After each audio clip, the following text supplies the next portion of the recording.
Hello students and once again welcome back to Canada. This is Shifali Mishra. Guys, आज हम discussion करने वाले हैं मैक्स वेबर की थ्योरी ऑफ सोशल चेंज। इसको सोशियोलॉजिकल थ्योरी ऑफ एंटरप्रेन्योरशिप के नाम से भी जाना जाता है। हम पार्ट 11th में आ चुके हैं। इसके पहले मैं 10 लेक्चर्स ऑलरेडी ले चुकी हूँ इस पर्टिकुलर यूनिट के ऊपर में। तो वो वीडियोज़ आपने मिस किया है तो डिस्क्रिप्शन में से आप लिंक ले लीजिएगा, मैं लिंक वहाँ पर ड्रॉप कर दूँगी, वरना आप प्लेलिस्ट में भी जा करके सर्च कर सकते हो, वहाँ से आपको मिल जाएगा। तो हमने दो थ्योरी अभी तक पढ़ी। पहली तो हमने पढ़ी इकोनॉमिक थ्योरी और दूसरी हमने पढ़ी इनोवेशन थ्योरी, और उसी के सीक्वेंस में अब हम तीसरी थ्योरी पढ़ने वाले हैं, थ्योरी ऑफ सोशल चेंज या सोशियोलॉजिकल थ्योरी, जिसको प्रोपाउंड किया है मैक्स वेबर ने। तो चलिए स्टार्ट करते हैं आज का लेक्चर। तो मैक्स वेबर ने एडवोकेट किया, सोशलॉजिकल एक्सप्लेनेशन इन्होंने दिया और ये बोला कि किसी भी एंटरप्रेन्योरशिप की ग्रोथ के लिए वहाँ का जो सोशल चेंज है, मतलब समाज में जो हो रहे बदलाव हैं और आसपास सोसाइटी का जो चेंज है, वो काफ़ी महत्व रखता है कि आपका जो उद्यमशीलता है या उद्यम है, आपका वो एंटरप्राइज है, वो किस हद तक ग्रोथ होगा, उसका प्रोफाउंड इन्फ्लुएंस होता है। प्रोफाउंड इन्फ्लुएंस का मतलब ये प्रगाढ़ या प्रचुर मात्रा में या डीप इन्फ्लुएंस होता है किसी भी एंटरप्रेन्योरशिप की ग्रोथ में। मतलब कि रिलीजन को उन्होंने बोला, मतलब किसी धर्म विशेष की वो बात कर रहे हैं कि आप किस धर्म से बिलोंग करते हैं, उसका बड़ा ही गहरा, बड़ा ही डीप इन्फ्लुएंस होता है एंटरप्रेन्योरशिप की डेवलपमेंट में। ये कहना था मैक्स वेबर का, और उन्होंने इसीलिए एक पूरी थ्योरी ही अपनी बनाई और थ्योरी का नाम रखा सोशल चेंज। मतलब सोसाइटी का इन्फ्लुएंस कितना होता है, मतलब सोसाइटी का इन्फ्लुएंस कितना होता है एंटरप्रेन्योरशिप के ऊपर में। सोसाइटी में भी कई सारे एस्पेक्ट होते हैं, लेकिन यहाँ पे इन्होंने जो मेन एम्फेसिस किया हुआ है वो रिलीजन के ऊपर में किया है। इनका मेन एम्फेसाइज रिलीजन मतलब धर्म के ऊपर में रहा है। तो उनका ये कहना था कि जो रिलीजियस बिलीफ होते हैं, मतलब लोगों का जो एक विश्वास होता है धर्म के प्रति, या जो उनके एथिकल वैल्यूज़ होते हैं, मतलब एक जो नैतिक उनके वैल्यू होते हैं, वो काफ़ी ज़्यादा एसोसिएटेड होती हैं सोसाइटी से। तो ये काफ़ी वाइटल, मतलब महत्वपूर्ण रोल प्ले करती है। वाइटल रोल का मतलब महत्वपूर्ण रोल प्ले करती हैं एंटरप्रेन्योरल कल्चर को डिटरमाइन करने में। मतलब कि एक उद्यमशीलता का इन्वायरमेंट, जिस इन्वायरमेंट में कोई भी कंपनी खड़ी होने वाली है या जिस इन्वायरमेंट में कोई उद्यमी रिस्क लेने वाला है या कुछ काम करने वाला है, वहाँ पर उस इन्वायरमेंट में तो लोगों के जो रिलीजियस बिलीव होते हैं वो काफ़ी इम्पॉर्टेंट रोल प्ले करते हैं। मैक्स वेबर ने ये चीज़ कई बार कई जगह अपने इस थ्योरी के दौरान इस्तेमाल किया एक वर्ड, और वो वर्ड था रिलीजन। इस वर्ड को उन्होंने कई बार इस्तेमाल किया। उनका ये कहना था, मैक्स वेबर ने ये अपना ओपिनियन दिया, अपनी एक राय रखी, अपना एक मत रखा कि जो जितनी भी एंटरप्रेन्योरियल एनर्जीज होती हैं सोसाइटी की, दैट आर एक्सोजेनसली जनरेटेड का मतलब ये कि वो प्रचुर मात्रा में जनरेट करी जाती हैं एंड सप्लाई होती हैं उनके रिलीजियस बिलीफ से। मतलब कि वहाँ के रहने वाले जो लोग हैं, किस रिलीजन से बिलोंग करते हैं, क्या सोचते हैं, या क्या उनका धर्म के प्रति उनका विश्वास है, जो आस्था है, उससे काफ़ी उसका जो इम्पैक्ट होता है वो वहाँ के उद्यमियों के ऊपर में और उद्यमशीलता के ऊपर में डायरेक्टली पड़ता है। उन्होंने अपने थ्योरी में स्पिरिट ऑफ कैपिटलिज्म, मतलब पूंजीवाद की भावना को फंडामेंटल कंसेप्ट बनाया, मतलब एक आधारभूत बनाया पूंजीवादी की भावना को। कैपिटलिज्म का मतलब उन्होंने क्या बताया, अपने शब्दों में उन्होंने बताया कि कैपिटलिज्म का मतलब एक ऐसा इकोनॉमिक सिस्टम जहाँ पे जो मार्केट है, मार्केट फोर्सेस में डिमांड और सप्लाई अलाउ किए जाते हैं ताकि वो फ्रीली तरीके से प्ले कर सके। मतलब कि डिमांड और सप्लाई पे किसी का कोई रोक नहीं होता है, किसी का कोई कंट्रोल नहीं होता है, वो फ्रीली प्ले करते हैं मार्केट में। As economic freedom and private enterprise are promoted, क्योंकि कैपिटलिज्म में, मतलब पूंजीवादी ऐसी व्यवस्था में जो फ्रीडम होती है, मतलब स्वतंत्रता होती है, और प्राइवेट इंटरप्राइजेस को काम करने का मौका काफ़ी अच्छा मिल जाता है और उनको प्रमोशन भी काफ़ी अच्छा मिलता है। इसीलिए जो एंटरप्रेन्योरिज्म है, एंटरप्रेन्योरिज्म का मतलब इसीलिए entrepreneurism eulogised and entrepreneur pursuits are encouraged. Eulogised का मतलब क्या होता है? यूलोजाइज्ड का मतलब है प्रशंसा करना। इसीलिए जो एंटरप्रेन्योरिज्म है, ऐसी सिचुएशन में, मतलब कैपिटलिज्म वाली सिचुएशन में इनकी काफ़ी प्रशंसा करी जाती है। और जितने भी एंटरप्रेन्योरल परस्यूट्स हैं, एंटरप्रेन्योरल परस्यूट का मतलब ये कि जितने भी उद्यमशीलता व्यवसाय हैं, परस्यूट्स का मतलब होता है व्यवसाय या उद्यमशीलता की गतिविधियाँ। तो उद्यमशीलता की जितनी भी गतिविधियाँ हैं उनको इनकरेजमेंट मिलता है, वो इनकरेज हो जाती है, मतलब उनको प्रोत्साहन मिलता है। कहाँ प्रोत्साहन मिलता है? जहाँ पे पूंजीवादी होता है। इसीलिए उन्होंने ये अपनी थ्योरी में बोला कि स्पिरिट ऑफ कैपिटलिज्म इनका मेन फंडामेंटल कंसेप्ट था। ये इन्होंने ही दिया था, मैक्स वेबर ने। आपको एग्जाम में पूछ सकता है कि स्पिरिट ऑफ कैपिटलिज्म या स्पिरिट ऑफ एडवेंचर, दो चीज़ पूछेगा, क्योंकि बाद में इन्होंने स्पिरिट ऑफ एडवेंचर के बारे में भी बताया जो हम आगे पढ़ेंगे। तो स्पिरिट ऑफ कैपिटलिज्म प्रमोट करता है एंटरप्रेन्योर को इंगेज करने के लिए, एंटरप्रेन्योर परस्यूट्स को, ताकि वो ज़्यादा अर्न कर सके और ज़्यादा वो प्रॉफिट कमा सके। एंटरप्रेन्योरियल परस्यूट्स का मतलब ये कि उद्यमशीलता की गतिविधियाँ, इसको आप हिंदी में लिख लीजिएगा कि मतलब कि जितनी भी चीज़ें आप एक एंटरप्राइज को खड़ा करने में एक्टिविटीज़ कर रहे हो, जितनी भी गतिविधियाँ, जितनी भी प्रोसेस आप कर रहे हो, वो सारी चीज़ें इनकरेज होती हैं और आपका प्रॉफिट भी आप ज़्यादा अर्न कर पाते हो। इसी को बोलते हैं spirit of capitalism. The urge to acquire money and profit drives the individual to become entrepreneur. मतलब उनका ये कहना था मैक्स वेबर का कि लोगों के अंदर में जो एक पैसे को या प्रॉफिट को पाने की, एक्वायर करने की जो एक अर्ज होती है, मतलब कि जो एक चाहत होती है, वो उनको एक अच्छा उद्यमी बनने के लिए काफ़ी मोटिवेट करती है, काफ़ी इनकरेज करती है, अर्ज करती है, मतलब उनको इन्फ्लुएंस डालती है, उनको मोटिवेट करती है। और आगे वो बोलते हैं कि जो स्पिरिट ऑफ कैपिटलिज्म है will be widespread in the society that favors capitalism। तो अगर लोगों के अंदर में जो पूंजीवादी के लिए भावना है वो सोसाइटी में काफ़ी व्यापक तौर पे फैली हुई है और ये कहीं ना कहीं फेवर करती है पूंजीवाद को, प्योर पूंजीवाद को। पूंजीवाद को मतलब कि जहाँ आपको फ्रीडम मिल रही है काम करने के लिए, जहाँ पे आप प्राइवेट एंटरप्राइज को खड़ा कर सकते हो, खोल सकते हो, वो एक बात। अब एक बात दूसरी जो उन्होंने बात कही कि एक दूसरा कंसेप्ट भी उन्होंने दिया जिसको उन्होंने बोला एडवेंचरस स्पिरिट, मतलब कि एक ऐसी भावना जिसमें आपके अंदर में कुछ नया, कुछ एडवेंचरस करने की चाहत होती है। एक इम्पल्सिव आपके फोर्स होता है आपके अंदर में जो आपको इन्फ्लुएंस करता है, आपके अंदर के एंटरप्रेन्योरिज्म को इन्फ्लुएंस करता है, प्रमोट करता है। तो वो क्या है, मतलब आप कुछ एडवेंचर करना चाहते हो, मतलब कुछ आप नई चीज़ करना चाहते हो, कुछ रिस्क लेना चाहते हो लाइफ में। वेबर ने ये फील किया। वेबर ने अपने थॉट को हिंदुज़म के ऊपर बोला था, लेकिन बाद में इनके इस पर्टिकुलर थॉट का काफ़ी विरोध भी हुआ और उसको इनकरेज नहीं किया गया। वेबर ने एक बात बोली कि जो हिंदुज़म होता है, मतलब हिंदुज़म है, ये पर्टिकुलर इस धर्म के ऊपर उन्होंने एक अपनी बात रखी। उन्होंने बोला कि जो हिंदूवादी एक धर्म, हिंदू जो धर्म है वो उद्यमशीलता को डिस्करेज करता है या इनकरेज नहीं करता, डिड नॉट इनकरेज। क्यों नहीं इनकरेज करता? क्योंकि देखिए उन्होंने अपनी थ्योरी में कहीं ना कहीं सोशल चेंज के ऊपर में, स्पेशली रिलीजन के ऊपर में काफ़ी स्टडी किया, तो उनका अपना ये मानना हो सकता है। उन्होंने बोला कि जो हिंदुज़म है, मतलब हिंदूवादिता है या जो हिंदूवादी लोग होते हैं, वो लोग ज़्यादा तक वेल्थ को एक्यूमुलेट करने में ज़्यादा दिमाग लगाते हैं कि मतलब पूंजी का संचय वो कर ले, धन का संचय कर ले, और वो मटेरियल लाइफ को, मतलब कि जो बाहर की जो एक विलासिता भरी जो ज़िंदगी है, जो जीवन है ना, वो उनमें कम वो सोचते हैं, कम दिमाग लगाते हैं, वो कम वेल्थ को एक्यूमुलेट करने का सोचते हैं और वो कम भौतिकतावादी चीज़ों के में लिप्त होते हैं। मतलब कि एक तो पहली बात तो वेल्थ एक्यूमुलेशन वो कम करते हैं, दूसरा मटेरियल लाइफ को में वो कम जीना चाहते हैं, उनका इस पे कोई रुझान नहीं होता। तो रुझान ना होने के कारण उद्यमशीलता उभर के नहीं आती है मार्केट में, एंटरप्रेन्योर्स निकल के नहीं आते हैं मार्केट में। आगे वो क्या बोलते हैं कि the Hinduism didn't profess the spirit of capitalism. Profess का मतलब क्या होता है?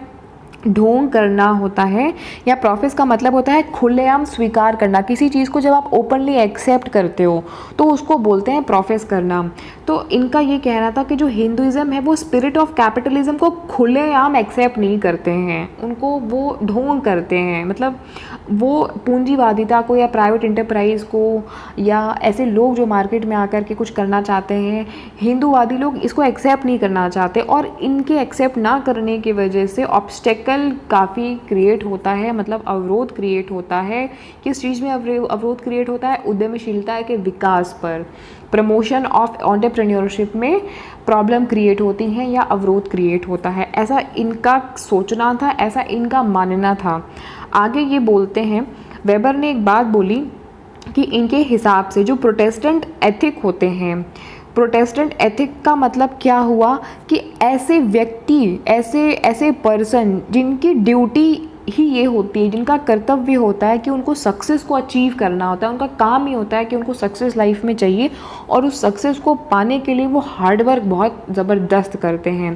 प्रोटेस्टेंट एथिक का मतलब वो कि person whose duty is to achieve success through hard work, ऐसे आप समझ लो एकदम एक लाइन में डेफिनेशन प्रोटेस्टेंट एथिक का। तो वेबर का कहना ये था कि जो प्रोटेस्टेंट एथिक होते हैं मतलब ऐसे लोग जो कि हार्ड वर्क करते हैं, जो कि हार्ड वर्क करते हैं, क्यों करते हैं, ताकि उनको क्या मिल सके, सक्सेस मिल सके। Provide the mental attitude in a society, वो सोसाइटी में एक मेंटल एटीट्यूड को प्रोवाइड करते हैं जिसकी वजह से समाज में पूंजीवादी की जो भावना है, स्पिरिट ऑफ कैपिटलिज्म है, वो प्रमोट होती है और ये फेवर करती है उद्यमशीलता को। तो इन्होंने क्या बोला, इन्होंने ऐसे लोगों को बोला कि भाई प्रोटेस्टेंट एथिक्स इस प्रकार के जो लोग होते हैं जो कि हार्ड वर्क करते हैं और सक्सेस पाने के लिए करते हैं और इनका धर्म, इनका कर्तव्य ही यही होता है कि इनको हार्ड वर्क करना है और इनको सक्सेस को प्राप्त करना है।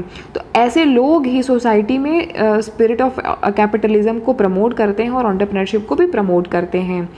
आगे ये बोलते हैं कि किसी भी इंडस्ट्रियल ग्रोथ, मतलब किसी भी इंडस्ट्री का जो ग्रोथ रेट है वो डिपेंड करता है कि वहाँ की जो सोसाइटी है, मतलब जो समाज में जो लोग रह रहे हैं वो लोग किस रिलीजन को फॉलो करते हैं या जो वैल्यूज़ प्रोफेस्ड बाय रिलीजन, मतलब कि वहाँ के जो रिलीजन है, वहाँ का जो भी आप धर्म मानते हो, स्पेशली उनका जो मेन चीज़ है वो हिंदुओं के ऊपर उन्होंने बोला था कि वो लोग जो भी उनका एक बिलीफ सिस्टम है उससे सोसाइटी के अंदर में इंडस्ट्रियल ग्रोथ रेट काफ़ी डिपेंडेंट करता है। आगे इन्होंने बोला कि जो प्रोटेस्टेंट होते हैं, मतलब प्रोटेस्टेंट एथिक जिनके बारे में हमने भी पीछे पढ़ा, हैड एडवांस्ड, वो काफ़ी एडवांस्ड होते हैं और फास्टर रेट पे वो कैपिटलिज्म को इस्टेब्लिश करते हैं। जैसे कि उन्होंने बताया कि यूरोप में क्या है, वहाँ का जो वैल्यू सिस्टम है वो काफ़ी हद तक प्रोफेस्ड, मतलब काफ़ी हद तक स्वीकारा जाता। प्रोफेस्ड का मतलब हमने पीछे क्या लिखा, एक्सेप्ट करना, मतलब खुलेआम स्वीकार करना किसी चीज़ को। तो वहाँ के जो लोग हैं ना वो प्रोटेस्टेंट एथिक वाले कंसेप्ट को या ऐसे लोगों को जो प्रोटेस्टेंट एथिक होते हैं उनको काफ़ी हद तक स्वीकार करते हैं, ओपनली स्वीकार करते हैं। कहाँ के लोग, यूरोप के लोग। प्रोटेस्टेंट एथिक का मतलब ऐसे लोग जो कि सक्सेस पे विश्वास रखते हैं और सक्सेस पाने के लिए वो ज़बरदस्त हार्ड वर्क करते हैं। तो यूरोप के जो लोग होते हैं या यूरोपियंस जो होते हैं वो ऐसे लोगों के ऊपर में या इनके ऊपर में काफ़ी हद तक मतलब विश्वास रखते हैं कि भाई इनको बहुत एक्सेप्ट करते हैं कि इन्हीं की वजह से उनकी कंट्री में फास्टर रेट पर ग्रोथ हो रहा है। तो जो प्रोटेस्टेंट एथिक होते हैं, granted them the rational economic attitude, उनका ये कहना है कि जो प्रोटेस्टेंट एथिक होते हैं उनके वजह से उनको एक अच्छा इकोनॉमिक एटीट्यूड मिला है, मतलब एक अच्छी आर्थिक उनको स्थिति मिली हुई है और वो उनके पास में जो भी एसेट्स इकट्ठा हैं कहीं ना कहीं इनके वजह से इकट्ठा हैं और and permitted them to take pleasure in the material life, और ये कहीं ना कहीं उनको परमिट करते हैं कि भाई आप जो मटेरियल लाइफ है, मतलब भौतिकवादिता की जो सुख है, जो चीज़ें हैं उनको वो उनका प्लेजर, उनका सुख वो ले सके। देखिए अब इनका कहना क्या, सिंपल सी एक बात थी रिलीजन के ऊपर, हिंदुज़म के ऊपर में इनका ये कहना था कि जो हिंदू लोग होते हैं क्योंकि वो लोग बहुत ज़्यादा रिलीजियसली पूजा पाठ और बाकी और सारी चीज़ों में इतना ज़्यादा वो इन्वॉल्व होते हैं ना कि उनका भौतिकवादिता के ऊपर में कोई उनको कुछ चाहिए नहीं होता है। उनको बड़ी बिल्डिंग्स, घोड़ा गाड़ी और ये एप्पल के आईफोन या इस तरीके की चीज़ें उनको नहीं चाहिए होती हैं। तो उनको मतलब जब वो डिमांड ही नहीं करेंगे, और इंडिया में तो हिंदुज़म सबसे ज़्यादा उस वक्त हुआ करते थे, इंडिया में ही नहीं बल्कि देश में ही सबसे ज़्यादा हिंदूज़ ही हुआ करते थे। तो फिर क्या था कि जब वो लोग डिमांड ही नहीं करेंगे तो वहाँ से लोग कैसे निकल के आएंगे, उनके बीच में से सप्लाई कैसे होगी। फिर जब आप किसी चीज़ को मांगोगे ही नहीं तो वो चीज़ बनेगी कैसे, तो वो एक बात थी। बट इनके इस थियोरी को काफ़ी क्रिटिसाइज़ किया गया, काफ़ी चैलेंज किया गया, बहुत सारे रिसर्चर्स ने इनकी अवहेलना की, इनकी आलोचना की और बोला कि आप का बात एकदम निराधार है, बेसलेस आप बात बोल रहे हो, बहुत ही वाहियात बात है, क्योंकि आप जो बात बोल रहे हो ये बिल्कुल भी अनरियलिस्टिक बात है, आपकी बातों में कोई भी सच्चाई नहीं है और आपका जो मानना है, जो सोचना है वो बिल्कुल गलत है, ऐसा सच नहीं है, गलत है। पहली बात तो यही होगी। दूसरी बात ये बोला कि this theory has been found empirically invalid, इस थ्योरी को एम्पिरिकली इनवैलिड बोला गया। एम्पिरिकली का मतलब क्या होता है, एम्पिरिकली का मतलब है अनुभव, मतलब अनुभव के आधार पर अगर बोला जाए तो ये बिल्कुल भी इनवैलिड था। आप जो भी बात बोल रहे हो उस पर कोई आपका अनुभव नहीं है, बिल्कुल एम्पिरिकल बात नहीं है। मतलब एक एक्सपीरियंसलेस बात आप कहीं ना कहीं आप बोल रहे हो। आप किस आधार पे कह सकते हो कि हिंदुज़म जो है वो सोसाइटी में कहीं ना कहीं एंटरप्रेन्योरशिप की ग्रोथ में बाधा बन रहे हैं? ये आपकी सोच ही गलत है, ये आपकी गलत अनुभव के आधार पे, गलत अजम्पशन के आधार पे बोल रहे हो। तो मैक्स वेबर को काफ़ी क्रिटिसाइज भी झेलना पड़ा। बहुत सारे सोशलॉजिस्टों ने उनके जो हिंदुज़म का उन्होंने बात बोला था एंटरप्रेन्योरशिप के ऊपर में, इनकी आलोचना की।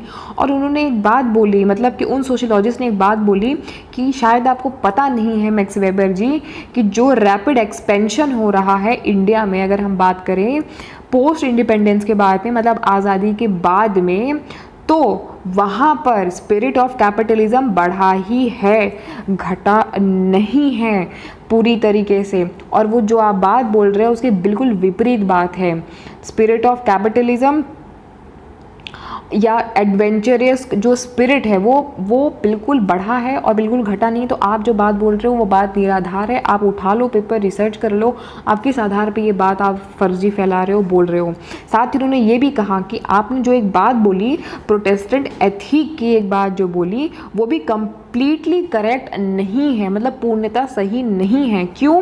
क्योंकि ऐसे बहुत सारी जगह जहाँ पे कैपिटलिज्म फ्लरिश कर रहा है, जहाँ पे पूंजीवाद फ्लरिश हो रहा है, मतलब वहाँ पे प्राइवेट एंटरप्राइज है, प्राइवेट चीज़ें हैं, प्राइवेट लोग काम कर रहे हैं, वहाँ पे ऐसे लोग, मतलब कि जो कि जिनकी आप बोलते हो कि ड्यूटी है कि वो अचीव करे सक्सेस हार्ड वर्क से, वो लोग मौजूद ही नहीं हैं, वो लोग प्रेजेंट ही नहीं हैं। और लेकिन फिर भी उन सारे रीजन्स में, उन सारे एरिया में अच्छा खासा कैपिटलिज्म फ्लरिश हो रहा है। तो आपका ये जो कहना है कि जो प्रोटेस्टेंट एथिक होते हैं सिर्फ यही लोग ही ऐसे होते हैं जो कि कंट्री में स्पिरिट ऑफ कैपिटलिज्म के या एडवेंचरस स्पिरिट को बढ़ावा देते हैं, तो ये बिल्कुल गलत है। जहाँ पे ऐसे लोग मौजूद नहीं होते हैं वहाँ पे भी कैपिटलिज्म है, वहाँ पे भी एंटरप्रेन्योरशिप है और वहाँ पे भी ग्रोथ हो रहा है, वहाँ पे भी डेवलपमेंट हो रहा है। तो आपका ये जो बात है वो बिल्कुल निराधार है। जो आपने बोला, जो सोशलॉजिस्ट, आपने सोशलॉजिकल एक थ्योरी जो आप लेकर के आए और स्पेशली आपने रिलीजन के ऊपर में जो एम्फेसाइज़ किया और उसमें भी आपने हिंदुओं के ऊपर में जो एम्फेसाइज़ किया वो बिल्कुल गलत है, बिल्कुल निराधार है, एकदम एम्पिरिकली वो इनवैलिड है, अनुभवहीन बात आपने बोल दी है। तो गाइज ये तो थे मैक्स वेबर की सोशलॉजिकल थ्योरी, जिनकी काफ़ी भत्सरना हुई क्योंकि उन्होंने इस प्रकार से पूरा गलत ही दिखाने की कोशिश की, गलत ही बताने की कोशिश की। सो अभी हम 3 थ्योरी पढ़ चुके हैं, नेक्स्ट थ्योरी हम नेक्स्ट लेक्चर में पढ़ेंगे। Thank you guys. एंड अगर आपको सेशन अच्छा लगा तो प्लीज़ सब्सक्राइब करिएगा, चैनल अभी तक सब्सक्राइब नहीं किया है, एंड लाइक कर लीजिएगा एंड दोस्तों के साथ ज़रूर शेयर करिए। थैंक्स।